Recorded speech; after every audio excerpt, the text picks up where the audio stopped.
Salut, c'est Paul et on est au Weather Festival aujourd'hui. Après une petite préchauffe du côté de l'Institut du Moulin d'Arabe hier, et ben là ça y est, on est arrivé au Bourget, au parc des expositions. C'est parti pour 22 heures de musique en live, 22 heures de clubbing, ça va être énorme. Là je vous le dis, grosse ambiance déjà alors qu'on est en plein cœur de l'après-midi. Il y a déjà les 4 scènes qui sont en place, 4 scènes thématiques, printemps, été, automne, hiver. Les 4 saisons sont donc là.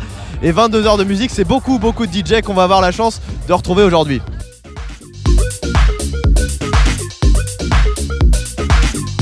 Qu'est-ce qui vous a fait venir ici alors aujourd'hui? C'est les DJ, vous avez entendu parler du festival comment? Les DJ, le son, et en fait c'est des amis qui sont déjà venus l'année dernière. Ouais. Et du coup une bonne petite bande de potes là, et voilà, on est là pour kiffer et pour le son surtout. Alors 3 points forts, 3 ambitions pour les organisateurs du Weather Festival. Premier point fort, sortir l'électro du milieu de la nuit, c'est-à-dire que là on est en pleine journée et il y a de l'électro quand même, on a l'habitude de effectivement aller voir des festivals, pour aller voir des groupes de rock en journée, pour aller voir des DJ, pour aller voir de l'électro. On a tendance à croire que c'est seulement la nuit que ça se passe. Ça y est, c'est terminé. Le truc qui est bien, c'est que tu as plusieurs scènes et que comparé aux boîtes de Paris, regarde, vas-y filme. Ça, c'est ce que tu trouves pas dans les boîtes. Ça justement, c'est un putain de festival. Alors l'endroit est juste sublime. Personne ne s'en rend compte, mais au final on arrive dans un aéroport. Les scènes sont énormes, l'organisation est sublime parce que tu fais pas la queue pour rien, ni les toilettes, ni le bar, enfin tout est super bien organisé. Et le son de système est juste sublime. Si tu regardes un peu les murs de son que tu as, tu perds rien, t'es assis sur ta table là-bas, tu entends tout. C'est un peu ça aussi la performance, c'est de réussir à faire une scène assez pointue, mais en même temps dans un cadre très organisé, très bien organisé. Dans un cadre tellement original que t'en deviens fou, et au final je l'ai fait l'année dernière. Il y avait 2 salles et là ils ont mis le budget. Je connaissais pas l'organisation parisienne aussi efficace. Comparé à tout ce qui se passe à Paris, c'est vraiment bonne organisation à l'allemande, en mode time warp un petit peu, avec le soleil en plus. Ah, ça se passe plutôt bien là, hein. On chill sous le soleil quoi. Ça fait plaisir d'avoir des événements comme ça sur Paris. C'est un nouveau mouvement, c'est cool. C'est un petit peu du coup ce qu'on va retrouver à la concrète, donc le week-end. Là ça prend encore plus d'ampleur. Vous avez l'impression que c'est un truc qui va vraiment encore exploser davantage? Ouais, je pense clairement, hein, le public est là, les gens attendent ça, donc je pense que ouais. Je pense effectivement que ça va marcher quoi. Okay. Bon, vous êtes là jusqu'à quelle heure? On verra.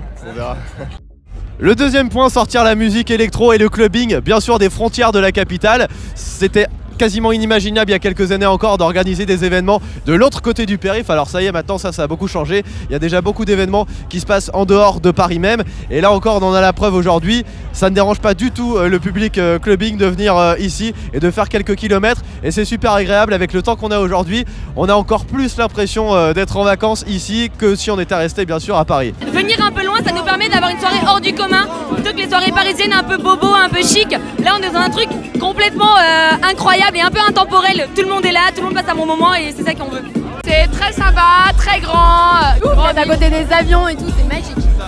C'est trop magique. Troisième point fort pour les organisateurs et troisième ambition pour eux, c'est de faire venir une scène de qualité ici en France. Une scène qui n'a pas forcément l'habitude de venir sur la capitale, parce que les organisateurs qui habituellement travaillent dans le milieu du clubbing à Paris ont un petit peu peur de ramener des artistes qui sont moins connus du grand public et qui font vraiment partie d'une scène un peu plus underground. Le public est venu très nombreux et c'est aussi ça le but ici, c'est de faire découvrir des artistes. Alors il y a des DJ qui sont un petit peu underground mais qui font partie des DJ très célèbres de la scène électronique. Il y a aussi des vraies découvertes à faire ici avec des jeunes talents qu'on va pouvoir voir et qui viennent des 4 coins du monde entier. Vous avez prévu de voir quel DJ?